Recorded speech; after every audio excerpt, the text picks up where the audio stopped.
नमस्कार, स्वागत है आपका खबर झारखंड का ये वक्त है और मैं हूं आपके साथ राहुल सिन्हा। प्रधानमंत्री नरेंद्र मोदी ने बुधवार को खूंटी से 7200 करोड़ के परियोजना की सौगात दी।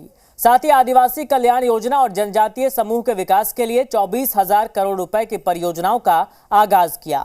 इसके अलावा विकसित भारत संकल्प यात्रा का शुभारंभ किया। इस मौके पर अपने संबोधन में प्रधानमंत्री ने कहा कि उनकी सरकार ने वंचितों को वरीयता दी, सेवक की तरह उनकी सेवा की, जबकि पहले की सरकारों से गरीबों को कोई उम्मीद नहीं थी। प्रधानमंत्री के इस बयान पर झारखंड में सियासी बयानबाजी चल रही है। झारखंड के सत्तारूढ़ दलों के मुताबिक आदिवासी बहुल राज्यों में चुनाव के कारण बीजेपी को आदिवासियों की याद आ रही है। बिरसा की धरती पर आदिवासियों की बात, पीवीटीजी विकास मिशन का हुआ आगाज। चुनावी है वादा या सच में विकास का इरादा? नरेंद्र मोदी जी का शुभारंभ महोदय का देश के कोने कोने तक। भगवान बिरसा मुंडा की धरती से देश के प्रधानमंत्री नरेंद्र मोदी ने विकसित भारत संकल्प यात्रा के साथ विशेष रूप से कमजोर जनजातीय समूहों के विकास के लिए पीएम पीवीटीजी विकास मिशन की शुरुआत की। पीवीटीजी विकास मिशन का लक्ष्य आदिवासियों के विकास पर ध्यान देना है, जिसके तहत दुर्गम इलाकों में रहने वाले जनजातीय समुदाय को बुनियादी सुविधाएं मुहैया कराकर उन्हें विकसित और सक्षम बनाना है। कमजोर जनजातीय समूहों के करीब 28 लाख की आबादी के विकास के लिए प्रधानमंत्री ने लगभग 24,000 करोड़ की योजनाओं की शुरुआत की। इसका लाभ देश के 18 राज्यों और केंद्र शासित प्रदेशों में रहने वाले 75 पीवीटीजी समूहों को मिलेगा। इस मौके पर प्रधानमंत्री ने आदिवासी समाज के लिए किए जा रहे काम गिनाए, तो साथ ही पहले की सरकारों पर हमला भी बोला।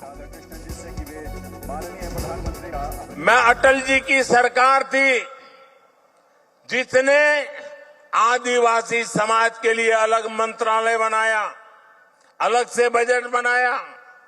हमारी सरकार के दौरान अब आदिवासी कल्याण का बजट पहले के मुकाबले 6 गुना तक बढ़ चुका है।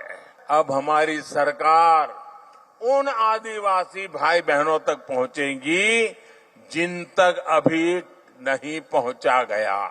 उस समय हमारे आने से पहले भारत की एक बहुत बड़ी आबादी मूलभूत सुविधाओं से वंचित थी और सरकारों का रवैया भी ऐसा था कि वो खुद को जनता का माई बाप समझती थी।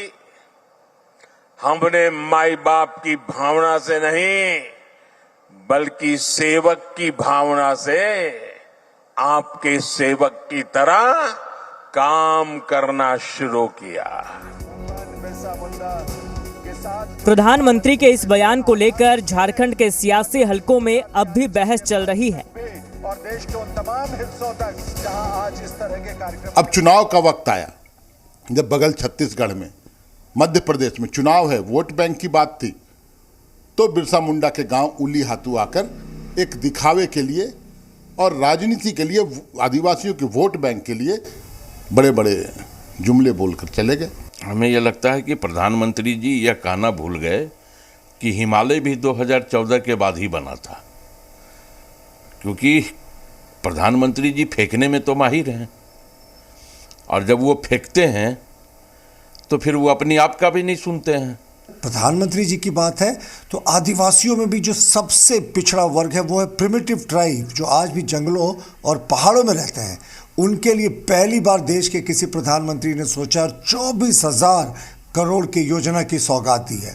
तो आप सोचते रहे, करने का मौका तो हमें ही दे दें। नरेंद्र मोदी जी का हृदय से आभार।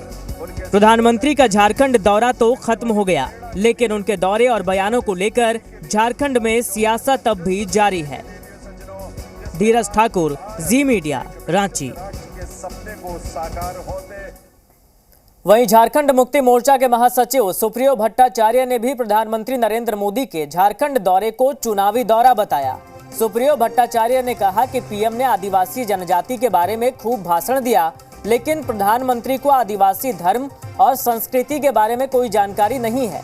प्रधानमंत्री ने सरना धर्म कोड पर कोई बात नहीं की। वो सिर्फ आदिवासी के नाम पर राजनीति करने आए थे। उन्हें आदिवासियों से कोई लेना देना नहीं है। उन्होंने जानबूझकर एचईसी की दुर्दशा को लेकर भी कोई बात नहीं की। सुप्रियो भट्टाचार्य ने कहा कि प्रधानमंत्री ने छत्तीसगढ़ चुनाव को देखते हुए और भगवान बिरसा मुंडा के नाम पर राजनीति करने के लिए उलिहाती गांव को चुना था।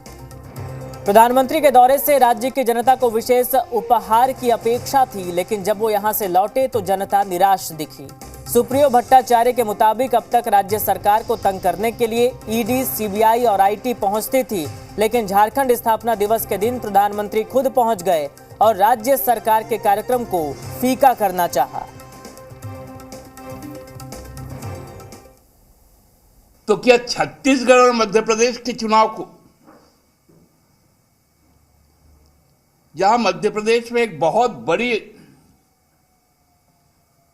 मतदाता मंडली जनजाति समूह का है, छत्तीसगढ़ में है, क्या उनको संबोधित करने के लिए राज्य के खूंटी को चुना गया?